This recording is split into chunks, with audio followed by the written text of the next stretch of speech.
Generally speaking, the cars that people get excited about are expensive or powerful or rare, even though those things in themselves aren't a reason to get excited about a car. What should get us salivating are cars that offer a real driving experience, even though they might not be powerful or rare or expensive. A bit like the Toyota 86.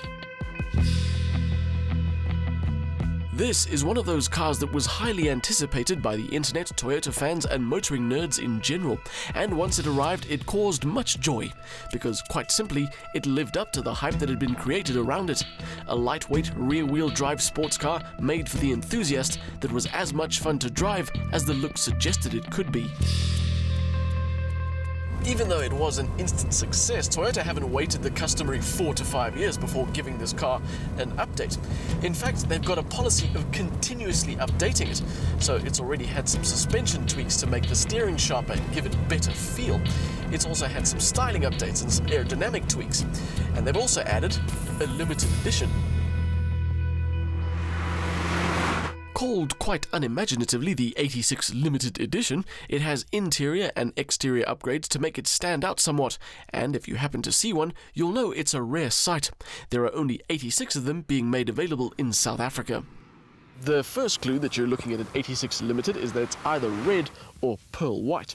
Then you might notice the bigger front and side skirts, and of course there is the 86 Limited badging. There is one other thing that I can't quite remember, but I'm sure it'll come to me. Ah yes, the rear wing, which is about as subtle as Steve Hofmeyr.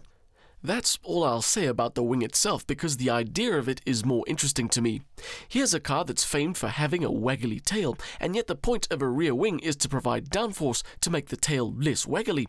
Not that this wing adds any downforce. The rest of the package is as good as ever.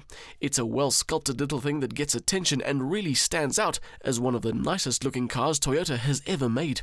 The daytime running lights are another upgrade to the 86 and are part of the limited package as well. That package also includes some interior updates, some of which work and the others, well, let's just say it's probably a good thing that this is a limited edition.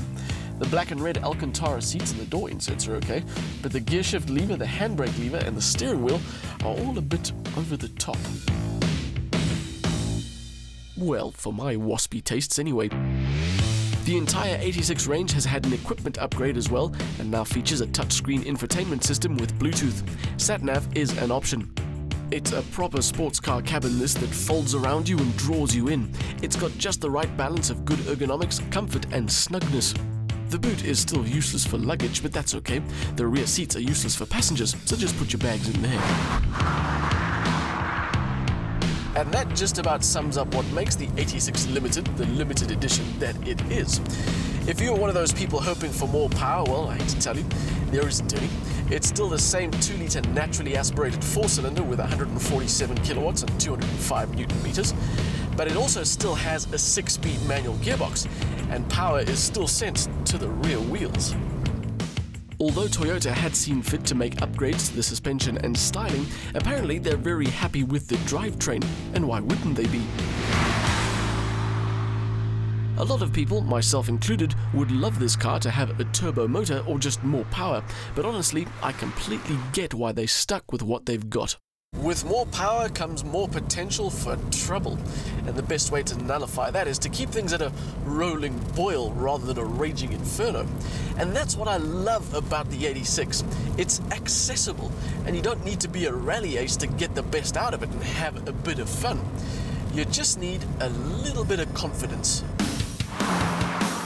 And that should be helped by the fact that this engine doesn't have an instant power delivery and won't make the car swap ends faster than you can say opposite lock. It turns things up in a steady, predictable manner, and it'll only really get up to proper speed if you keep your foot planted. But that doesn't mean it's unexciting. The turn-in is sharp and accurate, you get a great feel for what the car is doing underneath you, and it's all underlined by the short metallic throw of the manual gearbox and the rumbling Boxer motor.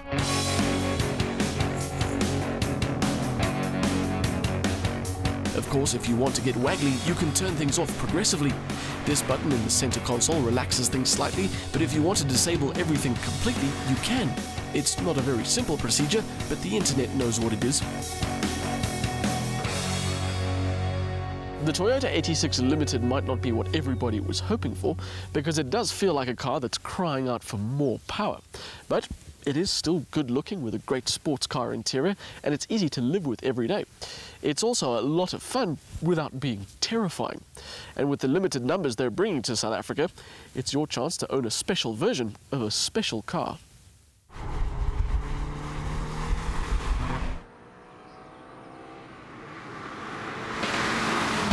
For many, the thought of a special edition 86 with the same output as the regular version is a bit of a letdown, but the 2-litre motor with its 147 kilowatts is well suited to the job.